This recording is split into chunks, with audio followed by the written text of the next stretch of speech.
उधर बांग्लादेश में हिंदुओं की दुर्दशा, इधर जम्मू में रोहिंग्याओं पर सरकार का भयंकर एक्शन। हुक्का पानी बंद, प्रशासन ने काटा बिजली कनेक्शन, सीएम उमर अब्दुल्ला के भी उड़ गए होश। जम्मू कश्मीर में बुलडोजर से भी बड़ा एक्शन, खुफिया रिपोर्ट पर गुस्से में उपराज्यपाल सिन्हा। जम्मू कश्मीर पर एक ऐसी खुफिया रिपोर्ट आई है जिसने वहां की पुलिस प्रशासन और उपराज्यपाल की होश उड़ा दिए हैं। पाकिस्तान की पैरवी करने वाले उमर अब्दुल्ला की भी उस रिपोर्ट ने नींद उड़ा दी है और वो उपराज्यपाल के भयंकर एक्शन पर न तो कुछ बोल पा रही हैं, न ही कुछ सोच पा रही हैं। हिंदुस्तान के इतिहास में शायद ये पहली बार हुआ है जब प्रशासन न रोहिंग्या और बांग्लादेशियों पर इतनी भयंकर कार्रवाई की हो। मेवात से लेकर जहांगीरपुरी तक में पत्थर चलने के बाद उनकी बस्तियों पर बुलडोजर चलते आपने खूब देखा होगा, लेकिन पहली बार जम्मू कश्मीर प्रशासन ने बिजली पानी वाला बुलडोजर चलाया।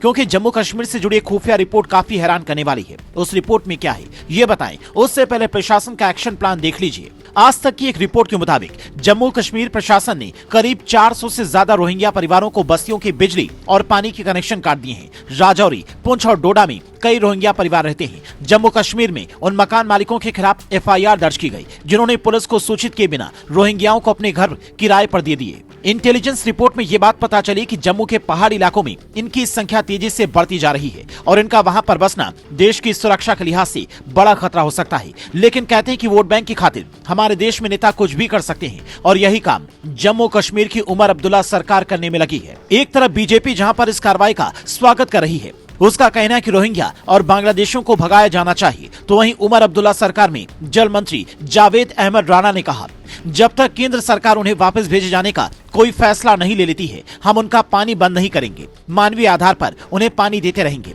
लेकिन सवाल है कि आखिर सांप को दूध कौन पिलाता है जब पता है कि ये लोग खतरा हो सकते हैं। सुरक्षा कर्मियों को इसे लेकर बार बार अलर्ट जारी किया जाता है, तो फिर ये मानवीय आधार की बात कहां से आती है? ऐसे नेताओं की संवेदना बांग्लादेश में हिंदुओं पर हो रहे अत्याचार को लेकर कहां मर जाती है? क्या उन्हें वो तस्वीर नहीं दिखती है कि बांग्लादेश में हिंदुओं की हालत दयनीय हो रही है? जानबूझकर मंदिरों और उनके घरों को निशाना बनाया जा रहा है, उन्हें वहां से भागने को मजबूर किया जा रहा है, जबकि वो उसी मुल्क के रहने वाले हैं। यहाँ तो रोहिंग्या और घुसपैठिए अवैध तरीके से आकर बसे हैं। उनकी मदद की है कुछ नेताओं और स्थानीय लोगों ने, जो घुसपैठियों के लिए चंद पैसे और वोट बैंक की लालच में आधार कार्ड, वोटर कार्ड और तमाम कागजात बनवाते हैं, ये जानते हुए कि ये देश के लिए बड़ा खतरा हो सकते हैं। आप ये जानकर शायद दंग रह जाएं कि जम्मू कश्मीर में करीब 13,700 विदेशी नागरिक बसे हैं, जिनमें से ज्यादातर रोहिंग्या बांग्लादेशी हैं। साल 2008 से 2016 के बीच में इनकी संख्या में तेजी से बढ़ोतरी हुई। ये कैसे वहां पहुंचे, ये रहस्य है। यहाँ पर रहने वाले ज्यादातर रोहिंग्या दिहाड़ी मजदूर और स्क्रैप डीलर हैं।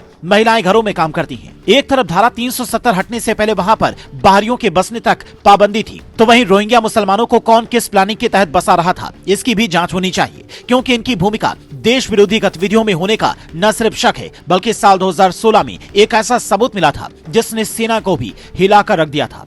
साल 2016 में दक्षिणी कश्मीर में हुए एक मुठभेड़ में जो 2 दहशतगर्द मारे गए थे, उनमें से एक म्यांमार का मूल निवासी था। म्यांमार के रखाइन प्रांत से ही रोहिंग्या निकले हैं, जिसके बाद से इन्हें जम्मू की सुरक्षा के लिए खतरा बताते हुए कई पार्टियों ने राज्य से बाहर करने की मांग की। यहाँ तक कि नगरोटा और सांबा समेत कई इलाकों में हुई घटनाओं में शरणार्थियों के नाम सामने आए। फिर सवाल है कि जो हमारे ही घर में रहकर हमें परेशान करे, हम उसे शरण क्यों दें? पानी बिजली काटे जाने वाली कार्रवाई पर आप क्या कहना चाहेंगे? क्या देश के बाकी इलाकों में बसे अवैध घुसपैठियों का यही इलाज होना चाहिए या फिर मानवता के हिसाब से एक्शन होना चाहिए? आपकी इस पर क्या राय है? कमेंट में जरूर बताएं, क्योंकि सवाल देश की सुरक्षा का है।